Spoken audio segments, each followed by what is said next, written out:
and this is my perspective.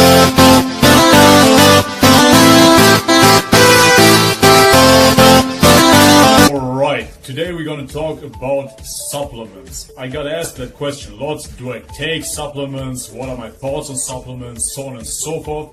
So in today's video we're gonna discuss that subject. First off, I'm gonna talk about my personal use of supplements in the past. Second subject will be my thoughts on supplements as a vegan, or for that matter as a raw vegan, and my perspective on supplements for performance. Then in the end I'm gonna conclude and tell you guys what supplements I take right now, if any. So when I was 16 years old, I really got into bodybuilding. I loved it, and I totally bought into the supplement industry scheme, if you will. I tried them all. I supplemented all the vitamins, vitamin C, B12, all vitamins, all minerals, calcium, magnesium. Next one was whey protein. Then I tried arginine, beta-alanine, pre-alkyl, glutamine, BCAAs. I used as a pre-workout supplement back in the day was a secret tip of Mr. Macedonia, a bodybuilder back in the day of the little city called Ohrid in Macedonia, and he told me to drink a strong coffee with a little bit of rakia. Rakia is Macedonian spirits, so it has around about 60 to 70% of alcohol, and this is what we would drink prior to training to really kick it off. Right, I don't believe that you need supplements as a vegan or as a raw vegan for that matter. If you have a complete nutrition, you won't need supplements. That's a given fact.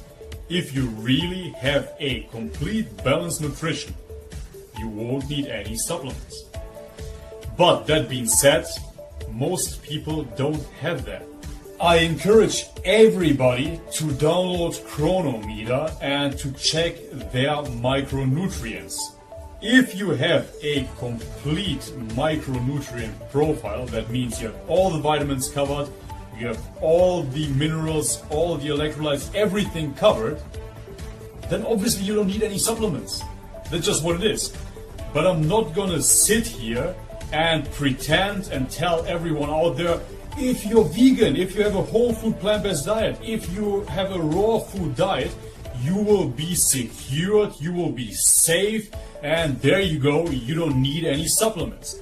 That's not the case. Most people out there don't have a complete nutrition. It is what it is. Most vegans out there don't have a complete nutrition. And that is not due to veganism, that is not due to a plant-based lifestyle, not at all. Most people, in general, omnivores, vegetarians, pescatarians, what have you, don't have a balanced nutrition. For example, I checked on Chronometer my nutritional profile, and I found out, hey, fuck, my selenium is a little low. What do I do? And my first thought, coming from the bodybuilding background, was, let's buy selenium, let's fix that, right? But the thing is, then I found out that with one, I'm not making this shit up, with one Brazil nut a day, you have 200% of your selenium covered. Before investing in supplements, selenium supplements in my case, rather invest in one nut a day, right? Makes sense. I want to encourage you to check your stats and then invest in food first. Invest in food first. Make sure that you will cover your nutritional deficiencies through food. That is the best way to go, hands down. Why would you buy a shit supplement if you can eat a nut? I truly believe that you don't need any bullshit supplement in order to fix your nutrition. But for whatever reason you don't get your macros fixed, maybe you're just too lazy, maybe you're just too busy. Let's be sure, by all means, then supplement. Alright, that being said, supplements for performance. See, I believe that performance and health don't necessarily go hand in hand. If we take, for an instance, sugar, right? Isolated sugar, stripped of all the fiber, all the vitamins, all the minerals, you're left with this simple carbohydrate, and it's shit for you. It's not good. Everybody knows that by now. Next thing would be oils. Some people still believe that olive oil is a miracle cure for everything, for longevity, but if you look into it, you know as well, isolated fats, extracted fats in forms of oils are not good for you either. It is way better to eat an avocado, nuts, seeds, something on those lines. If you're extracting oils, you do the same thing like with the sugar. You strip off the fat of all the fiber, all the minerals, all the vitamins, what have you, and you're left with just fat, just a macro. Both of those substances isolated are pretty shit for you. So why do we assume that isolated protein powders all of a sudden are something good and beneficial for the human body? See, there are just 3 macronutrients: proteins, fats, carbohydrates, right? So in fats and carbohydrates we already covered. That's pretty shit for you if you isolate them. So why all of a sudden protein is an exception to that rule? It isn't. Distinction between health and performance has to be made. For performance, I do believe, as I said before, those isolated substances have an effect. But is it necessarily healthy? I don't think so. I believe that caffeine works. For pre-workout supplements do work. They can stimulate you, they can kick your ass, if you will, on a shitty day. Healthy? Fuck no. Just as harmful as energy drinks. I wouldn't recommend a pre-workout supplement to anybody. But does it work? Yes, it does. It does work. Another one would be creatine.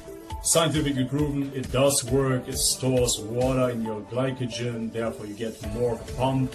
You can do a couple of more reps. You can gain more strength and size. Therefore, yeah, creatine works as well.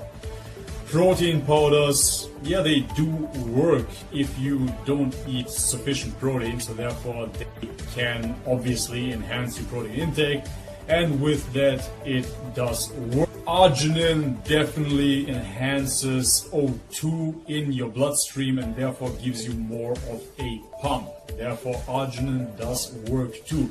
If that leads to more gains or not, that's a subject for another day. But it does give you a pump if that is what you are looking for. And I do believe that BCAAs work as well, branched chain amino acids, because they take the workload of the body to digest proteins first and to extract them into branched chain amino acids.